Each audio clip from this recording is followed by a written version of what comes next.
What's the easiest choice you can make? Window instead of middle seat? Picking a vendor who sends a great gift basket? Outsourcing business tasks you hate? What about selling with Shopify?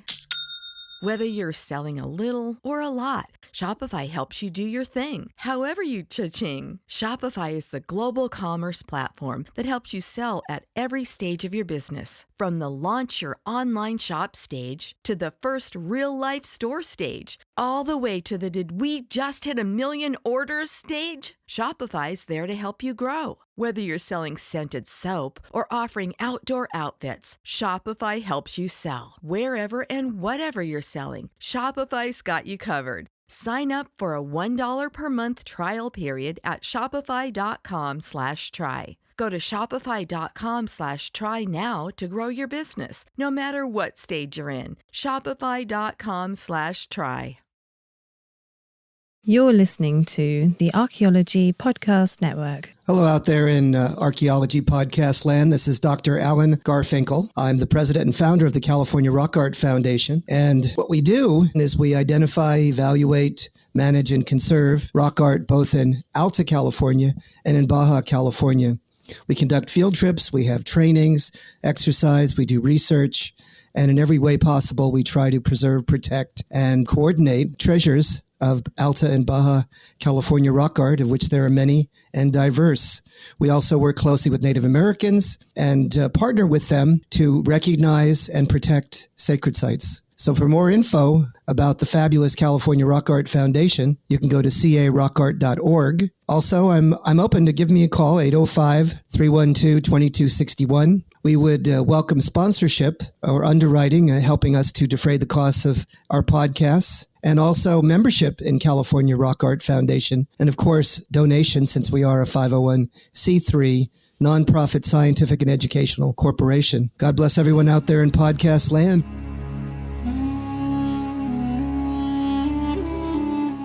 You're listening to the Rock Art Podcast. Join us every week for fascinating tales of rock art, adventure, and archaeology. Find our contact info in the show notes and send us your suggestions.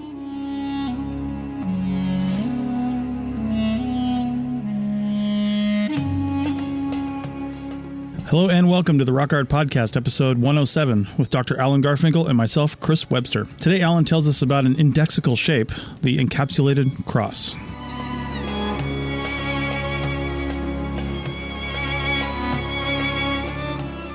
All right, welcome to the Rock Art Podcast. This is your sometimes co-host, Chris Webster, talking because I'm going to be interviewing Dr. Garfinkel today. Alan, how's it going? You know, it's going well. It's been an interesting day. Where are you located right now? I am on the Oregon coast, central Oregon coast. Oh, my word. Yeah. What's the weather like there? The high was 59 today.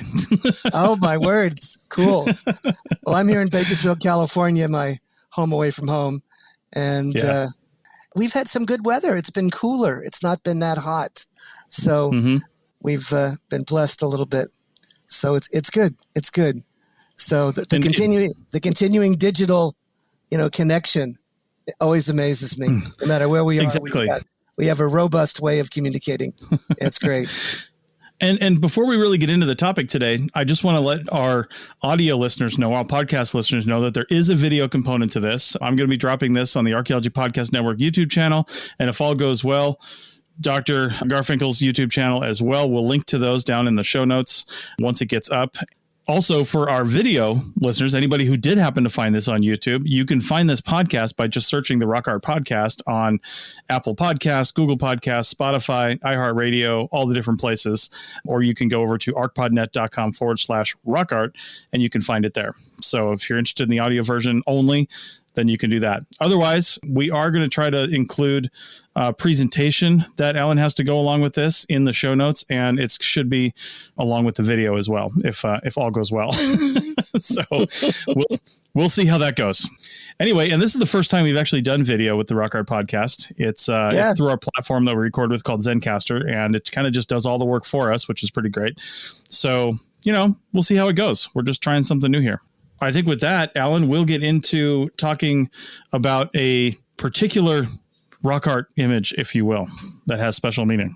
So I've been thinking about this for quite a while and wanting to discuss a particular symbol that is pan-North America and also in some ways pan-Mesoamerica. And it's called the Encapsulated Cross. It's called the Encircled Cross. It's an abiding symbol of Native American cosmology. And it has intricate connections to a lot of history, religion, and the values and themes of the nature of Native American, what would you call it? Native American religion, but also Native American value systems and heritage. So all of the above. Before we get too deep into this, why don't you describe what one of these looks like? Because I'm imagining like crosshairs in a rifle or something. That's exactly what it looks like. Okay. If you put a cross on a piece of paper, the intersections of a vertical and a horizontal line, and you encircled them with a circle, that's all it is. Okay. It's an encircled cross.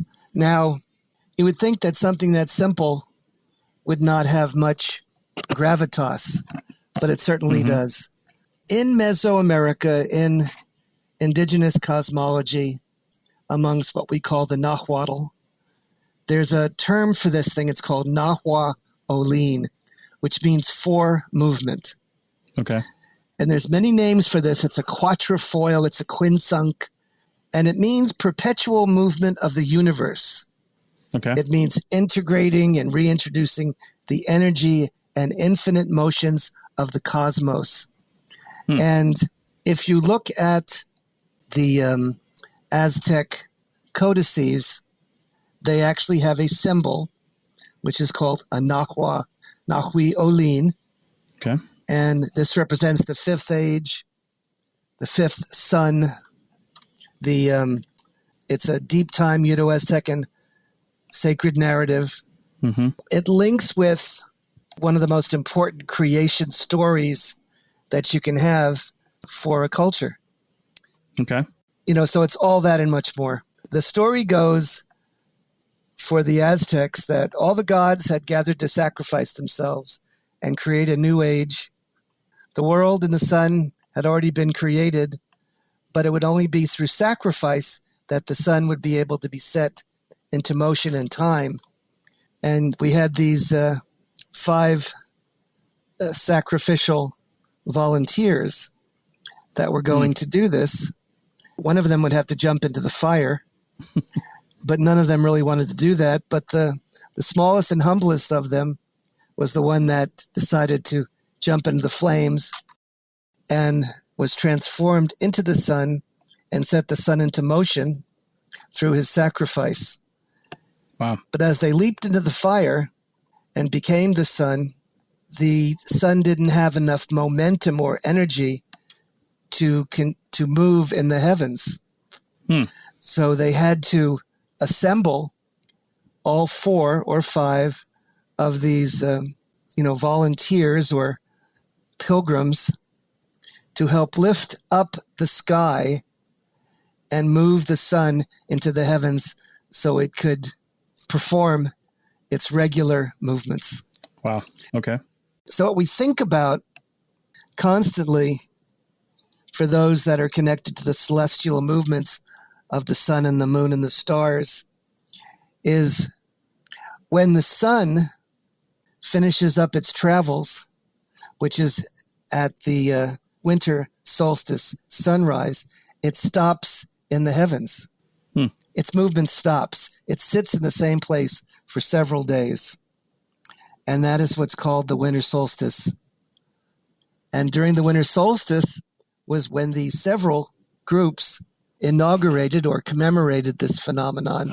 And they would have what's called the New Fire Ceremony.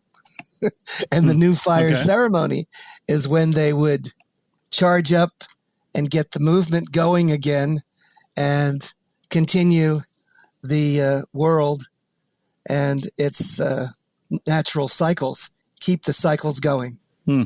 That was something that was considered to be one of the most sacred of times, and that was December 21st or 22nd.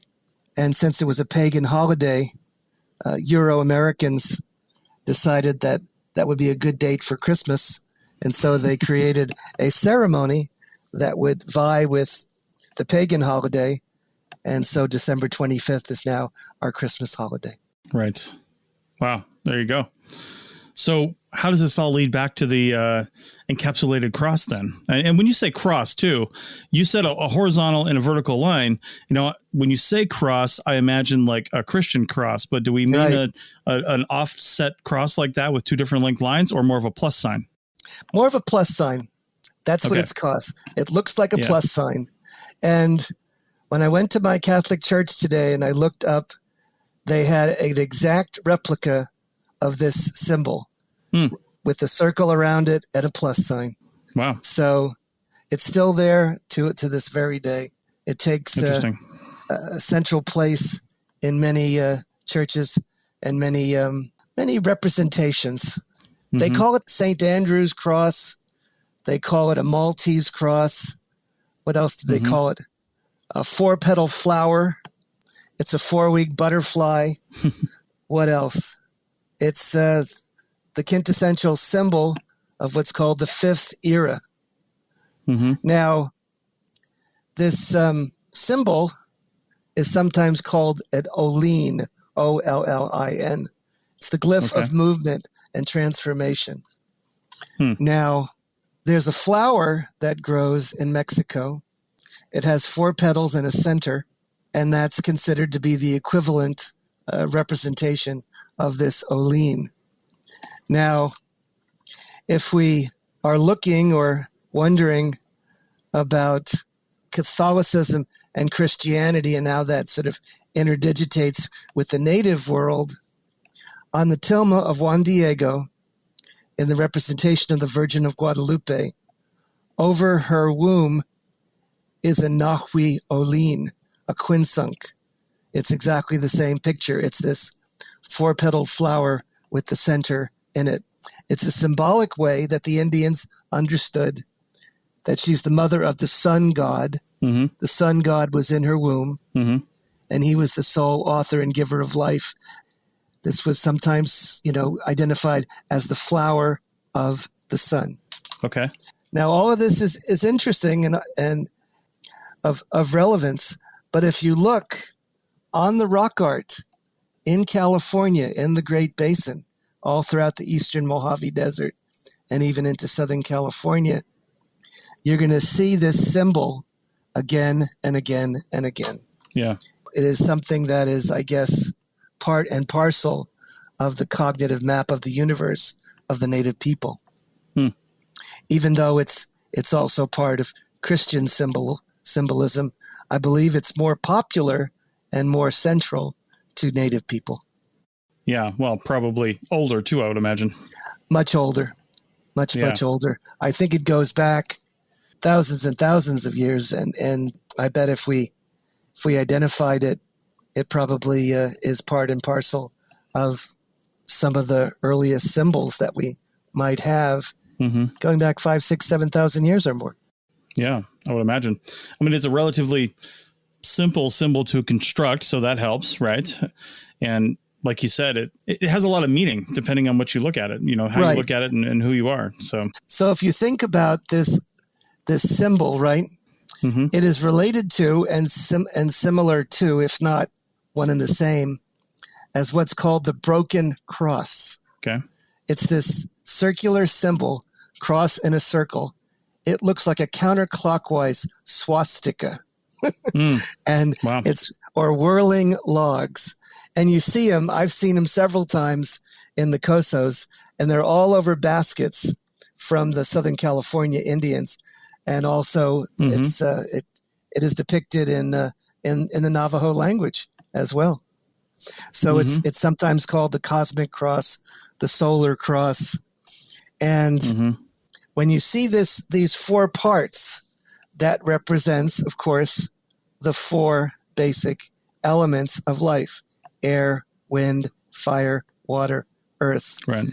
Air, wind represents life. Fire is warmth and light. Water is sustenance of life. And earth, of course, is that terrestrial plane where the humans abide, and that's provided with the life-giving plants and animals. Amazing. Okay. Yeah, so that is amazing. For the Hopi, they have something they call the Tekwa wheel, and that's definitely the same element. Mm-hmm. And it means together with all nations, we protect both land and life and hold the world in balance. Okay. That's what the Tekwa wheel is all about. So Wow. with this Nahui Olin, it's a symbol of movement. It represents the congregation of and generation of energy, but it's also diametrically opposed. It attracts and repels at the same time. It's in constant movement and rotation. It mimics celestial movements of the heavenly bodies. It's the principle of integration, dualism, and intermediation of opposing forces. Okay. Yeah. All that in a nickel. Buy a cup of coffee. All right. Well, how about we take a break right there? Before we go to break, again, check the links in the show notes for more information on this topic and where you can find the video or where you can find the audio, depending on where you're looking at this. And also in the show notes is Alan's website, where you can find a lot more of his resources. And we have a link to his Patreon, where you can support some of these efforts and help keep all this going. So with that, we will take a break and see you on the other side. Back in a minute. America. We are endowed by our Creator with certain unalienable rights: life, liberty, and the pursuit of happiness. At Grand Canyon University, we believe in equal opportunity, and the American dream starts with purpose. By honoring your career calling, you impact your family, your friends, and your community. The pursuit to serve others is yours. Find your purpose at Grand Canyon University. Private, Christian, affordable. Visit gcu.edu. What's the easiest choice you can make? Window instead of middle seat? Picking a vendor who sends a great gift basket? Outsourcing business tasks you hate? What about selling with Shopify? Whether you're selling a little or a lot, Shopify helps you do your thing, however you cha-ching. Shopify is the global commerce platform that helps you sell at every stage of your business. From the launch your online shop stage to the first real-life store stage, all the way to the did we just hit 1 million orders stage. Shopify's there to help you grow. Whether you're selling scented soap or offering outdoor outfits, Shopify helps you sell. Wherever and whatever you're selling, Shopify's got you covered. Sign up for a $1 per month trial period at shopify.com/try. Go to shopify.com/try now to grow your business, no matter what stage you're in. Shopify.com/try.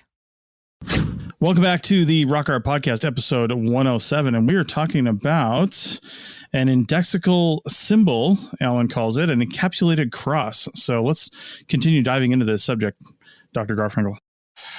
Well, Professor Webster, one of the amazing things about this, with this indexical cross, this encircled cross, this symbol, is that it's associated with what's called the New Fire Ceremony. The New Fire Ceremony is a ceremony that is associated with the snake dance of the Hopi.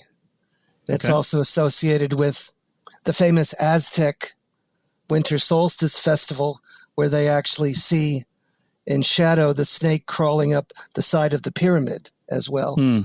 Now, what's also amazing is I believe that I see depicted in Coso, in Little Petroglyph Canyon, a panel that also bears the indication of this new fire ceremony.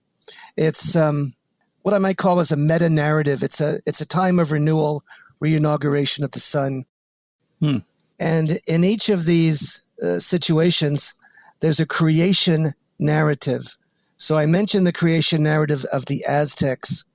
There's also a creation narrative of a sun story for the Huichol. The Huichol are a indigenous people that have kept their culture alive, very conservative people. They're famous for the pilgrimage to garner peyote, which they call their grandmother. And they live in very southernmost edge of Texas, but mainly North Mexico. So in the time before time, their ancestors abided in the underworld, which was located in the West. Time without form, divide of humankind, and shrouded in continuous night. The moon was the singular illumination. The primordial ancestors queried grandmother growth, Nakawe, what they must do so the sun would emerge. Decision was made so that one of the 5 pilgrims would perform what was called an auto-sacrifice. 4 of the 5 attempted, but failed. But the 5th chose to cast himself into the fire, drop through 5 levels of the netherworld, battle ferocious beasts who attempted to kill and eat him. But after 5 days, he reached Dawn Mountain, burst forth through the cave door, and in doing so, was transformed into the Sun Father. Since his powers had been depleted, the sun could not rise high enough in the heavens, and it began to descend. The sun began to burn up and melt everything on earth. But the 5 ancestors reassembled to raise the heavens, and the 4 were placed in the corners of the cosmos, with one in the center, so the sun would now reside in its proper place. Wow. And that's the story of the Huichol. Very similar to that of the Aztecs as well. Indeed. As we continue, we have a picture on a pyramidal boulder in little Petroglyph Canyon. And here's our 5 primordial pilgrims with their hands up in the air, holding something that looks like a parachute. And I think it's a cloud. And then in the center of their circle is another figure holding the snakes. And it's above a lunar crescent moon. So it's what I call the sky bearer and the origin of the sun panel. And this would date to maybe about, say 2000 BC, about 4,000 years ago. So what we see in this picture, the number 5 is a very significant number to the Aztecs and to the Nahuatl people, as well as the people, the Huichol. And it's meant as a symbol for man meeting God, God meeting man, divinity and transcendence, harmony and beauty, and the one true God. So harmonizing these opposites is one of the key metaphors of what's called this quinsunk, this quatrefoil, this Nahuatl symbol. And it tries to intersect or identify with compound metaphors embedding what's called the polysemous, the many meanings all in one. Heaven and earth, day and night, good and evil, morning and evening stars, which is Venus, man becoming God, and God becoming man. Sound familiar? Indeed, yeah. So it's rather remarkable that this symbol can be so interconnected with so many various cultures and have so much impact and substance to it. So yeah, and similar meaning too. Similar meanings. Yes, similar meanings. When you think about Jesus, you're thinking about the reincarnation, man becoming God, God becoming man. When you're thinking about resurrection and transformation, coming of age, the turning of the seasons, it's all interconnected. It's all interrelated. Yeah. And the more one thinks about this, the more sense it all makes. And especially for pre-contact or pre-literate societies, I just talked about this earlier, these people had a whole different association or understanding, vision, connection with the earth and the environment. And you know that, right? Yeah. How did that differ from the way we work today? Well, I mean, not very many people today have any connection with anything outside of their, their house and their job. Right, right. Yeah. And when we're dealing with native people or dealing with this pre-contact civilization, all they knew was the land, the trees, the birds, the rocks. Yeah. It was all part and parcel of who they were and what they did and what they learned. And their culture, what I've learned in the small amount of time I've been on this planet, often native people, they don't talk much, okay? Words are not that important to them. It's words, right? They're very fanciful. They're like wisps in the wind. They listen. Right. Right. And the listening, the things they hear and the things they sense and feel are sometimes much more important than these fanciful words we think are so relevant. Do you agree? Indeed, I do. Yeah.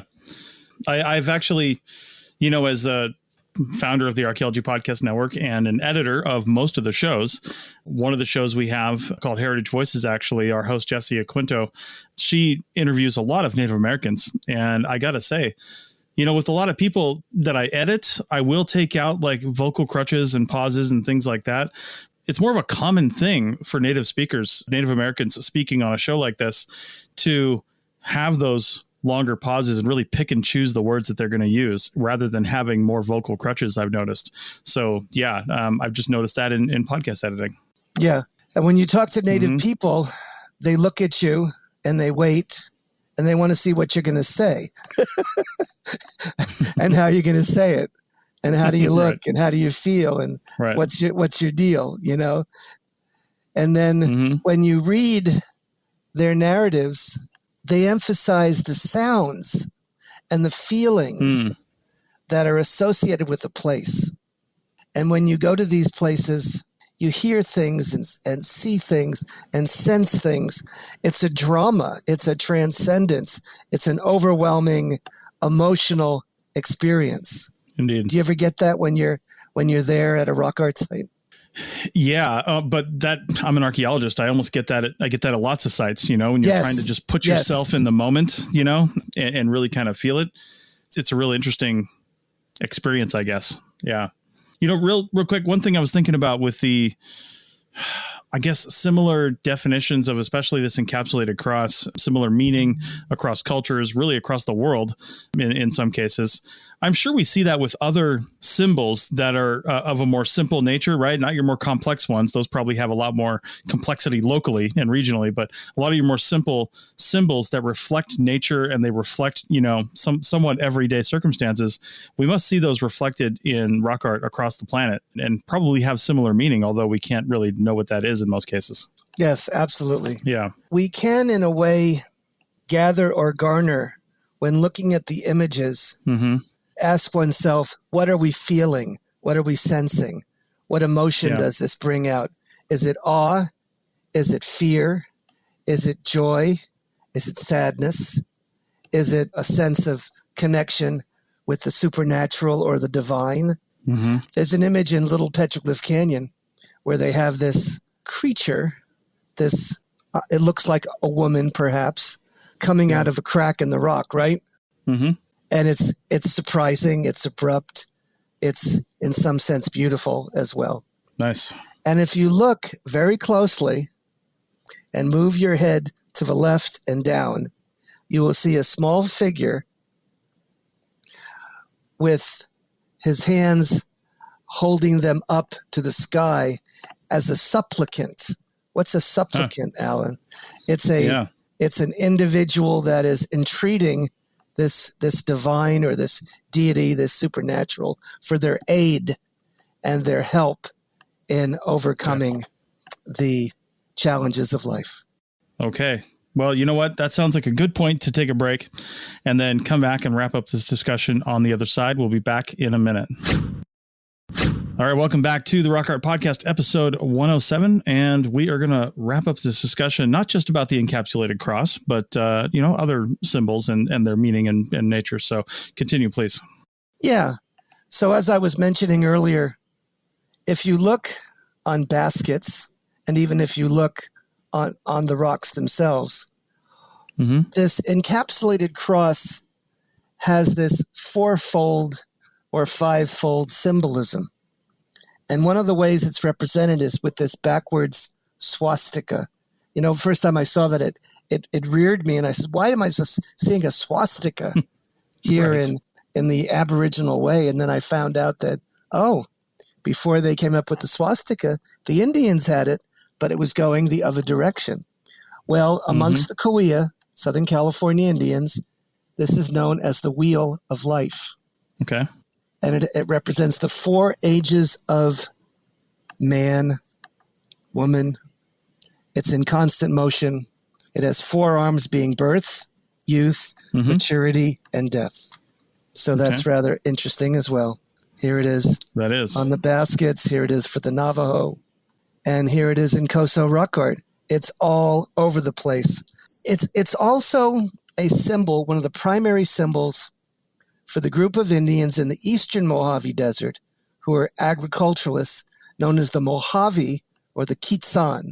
The Mojave Indians were agriculturalists, and they also were very lean fighters. They were rather aggressive and warriors. And they also were the famous people who were called the Mojave Runners.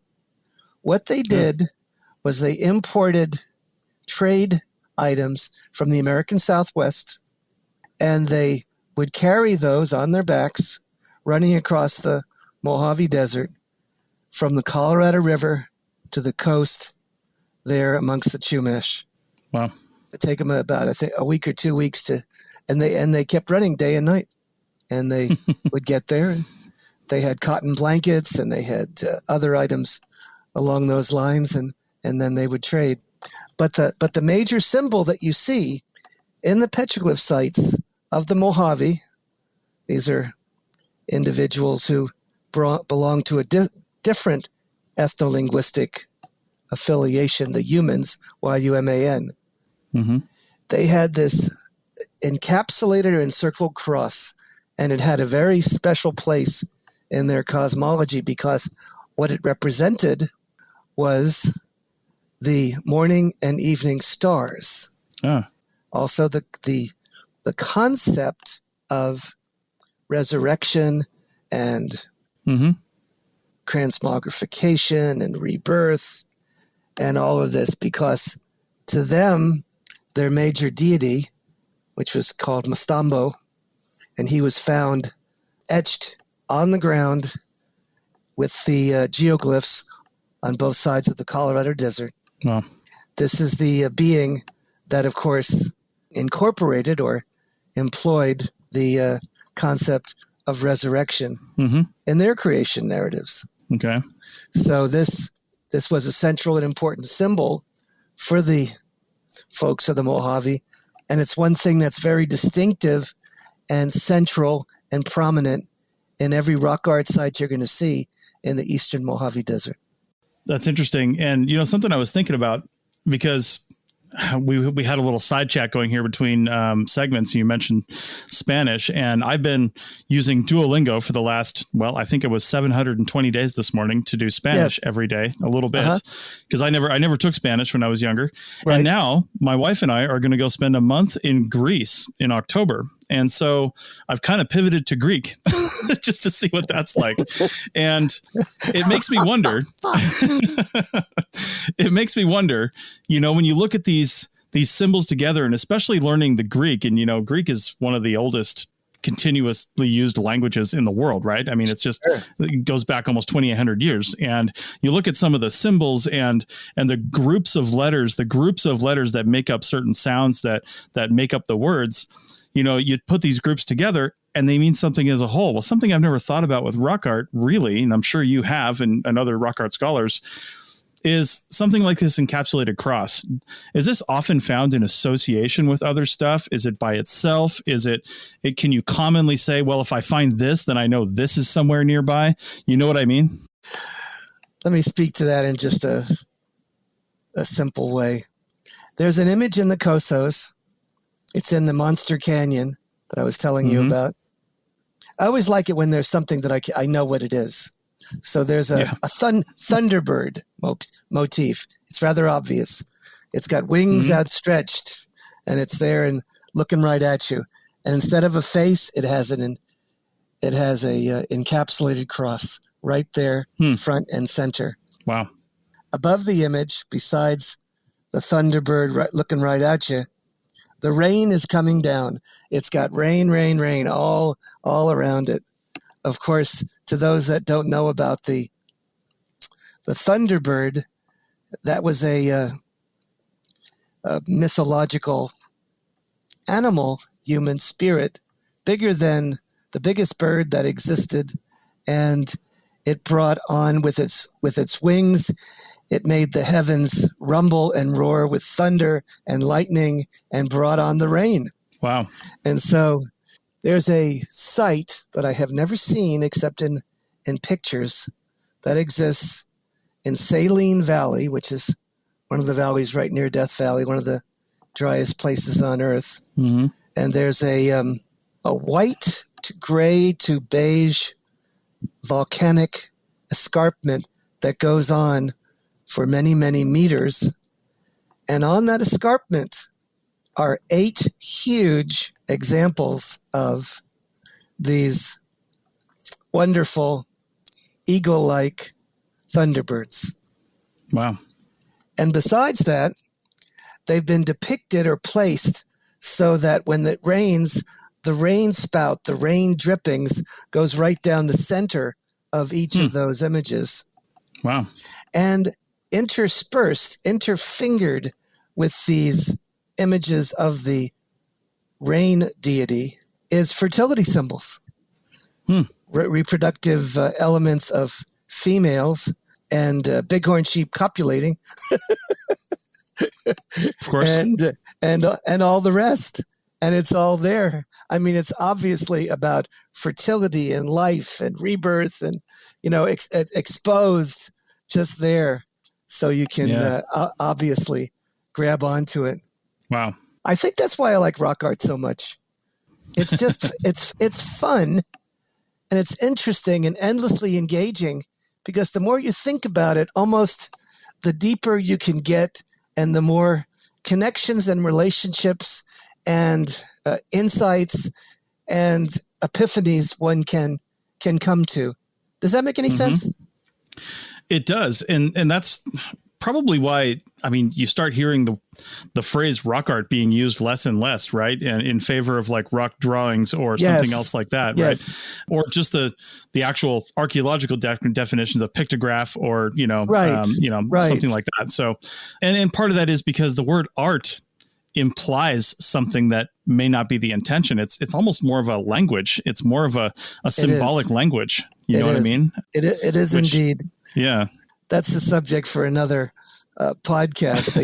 They just had a news item that shows that someone believes that they've decoded some of the oldest rock art as to what some of the recurrent symbols mean. So, I'll tell you what, we can talk about that because we've got an episode of the Archaeotech podcast coming out tomorrow.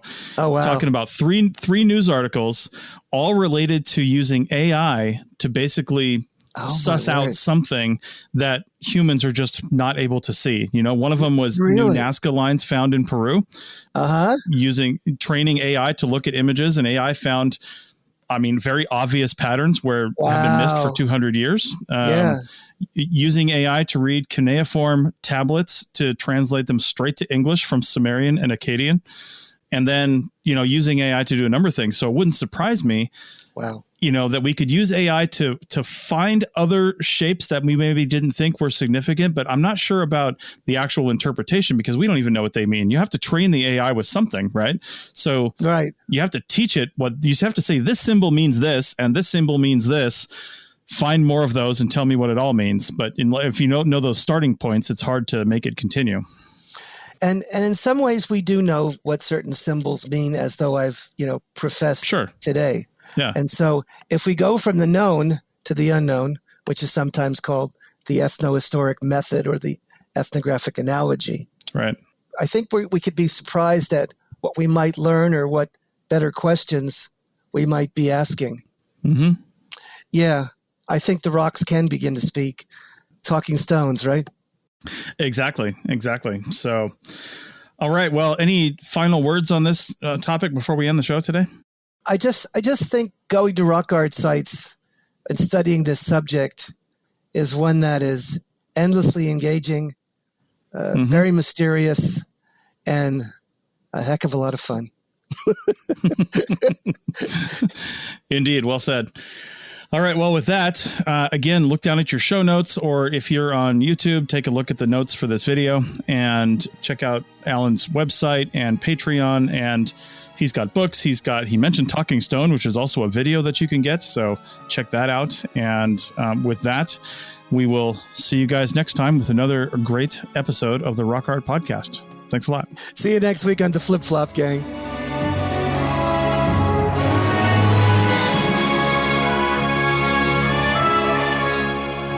Thanks for listening to the Rock Art Podcast with Dr. Alan Garfinkel and Chris Webster. Find show notes and contact information at www.arcpodnet.com/rockart. Thanks for listening, and thanks for sharing this podcast with your family and friends.